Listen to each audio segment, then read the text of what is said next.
friends, welcome back to Frosty Eye Candy. So I'm going to jump straight in with the dried results. Haven't had a chance to resin them yet, but as you can see they dried absolutely beautifully.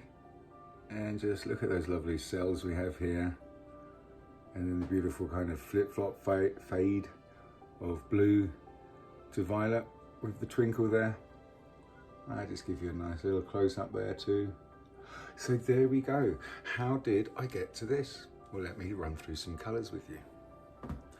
First off, this is going to be a nice minimalist bloom, or minimalist as far as we're only using 4 colours. So we can really see the diversity we can get when the colours mix together and give us these beautiful effects. So the first colour we're putting down is one of my all-time favourites from TLP. It's Golden Peach. It's a beautiful, very light pink colour with this fantastic gold flash. And that is what you are seeing here with this beautiful gold running all the way through the 2 pieces. And yes, these are 2 little 2 6-inch pieces. They're not a canvas with a line down the middle. So we're then going to add a couple of tube paints. First off, we're going to add Prism Violet from Liquitex, and as you can see, Prism Violet by the little empty square, it's transparent. And then we're going to be putting down the quinacridone Magenta, which is also transparent. And then we put the Twinkle on the top, TLP Twinkle. It's the interference. One way it looks blue, the other way it looks violet. So they're the 4 colours that we are putting into making this. Okay, my friends, that's enough chitty chat, enough waffling. We're going to get the camera pointing down and we're going to get on with painting. Okay then, friends. First thing I should say is that these are 2 6-inch square canvas and they're deep edged. They're about a good 1.5 inches deep. That's why I'm using the amount of pillow that you saw me put down.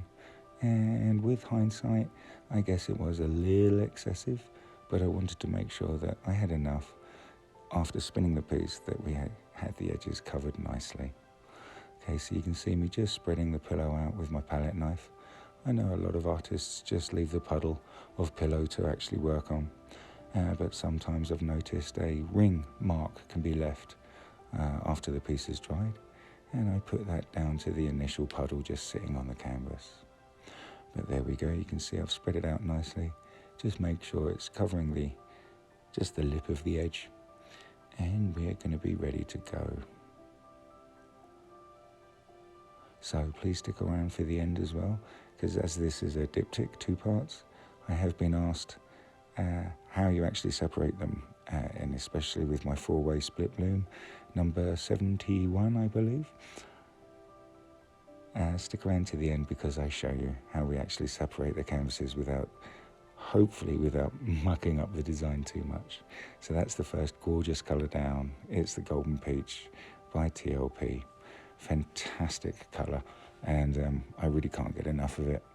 It makes a fantastic base colour as it's so shiny and metallic, and because it's on the black pillow here, it's really showing you everything it's got. Okay, so there's the Liquitex, the Prism Violet, and as I was saying when I was going through the colours, Prism Violet is a transparent, and the piggy we put down, Golden Peach, is semi-transparent. So that was the Prism Violet. Now this is the quinacridone Magenta. I had to think for a second there, guys. But as you can see, we've got a nice contrast between the violet and the magenta here, sitting on that nice Golden Peach. Hopefully this is going to give us a good show. And here's the interference pigment. This is the Twinkle, one of my all-time favourites. One way it has a blue flash and the other way has a violet flash. And I'm using the fluidart technique, the fluidart cell activator recipe.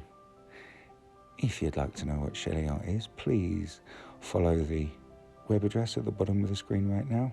It's an online acrylic pouring course that I took and I highly recommend. And we even have a 15% off discount code, which is on the screen right now.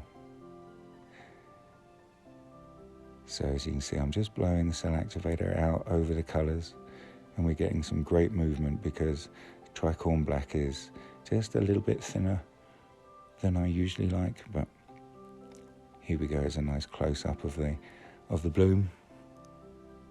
Just trying to blow the cell activator out and over the colours a little more, and then we're going to go in for some modification.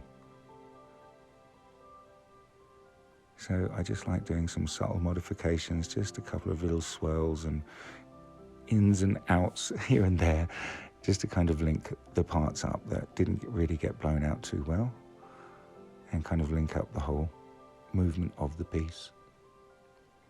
And we can see that golden peach is just kind of outlining the nice Dutch blooms we've got going on here, and looks fantastic, even if I say so myself.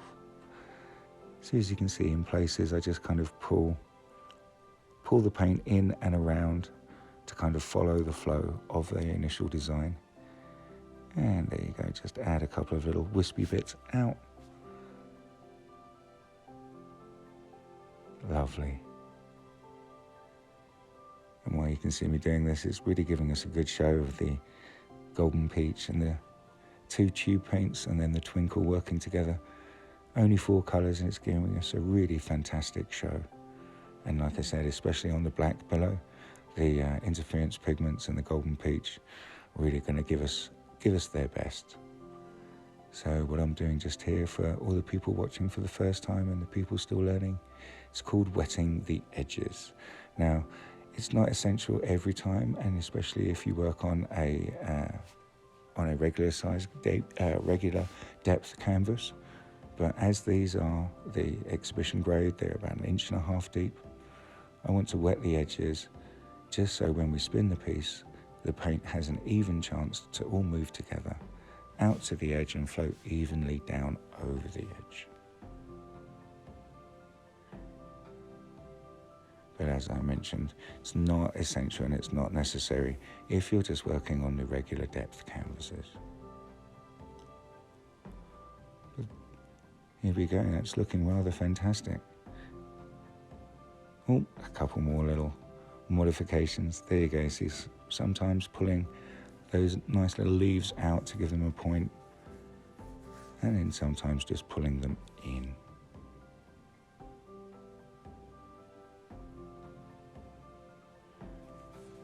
But I'm really liking the design of this piece.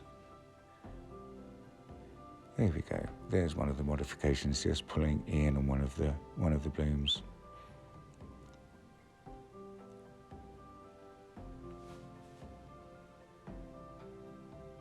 So I think that's looking pretty good, and we're going to go in for a spin.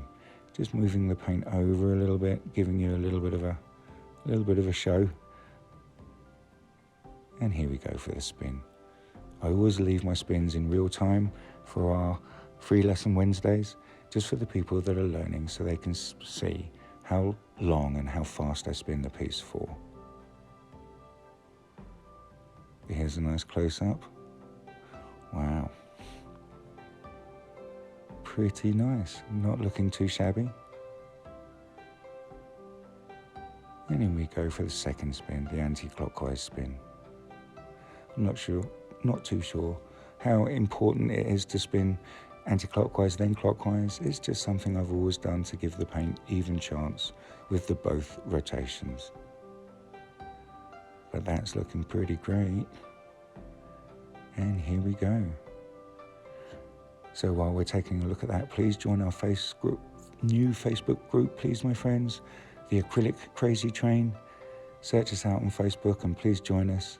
It's a good, great, fun laugh with all the people that make it an amazing group. So here we go, just for another close-up, my friends. Thank you for joining me with Frosty Eye Candy. And this is the little addition that I kept at the end. I was asked how to separate the pieces. So as you can see at the top, I just use my palette knife here, gently twist it, tease the two pieces apart, and the paint that is on the edge will flow over nicely.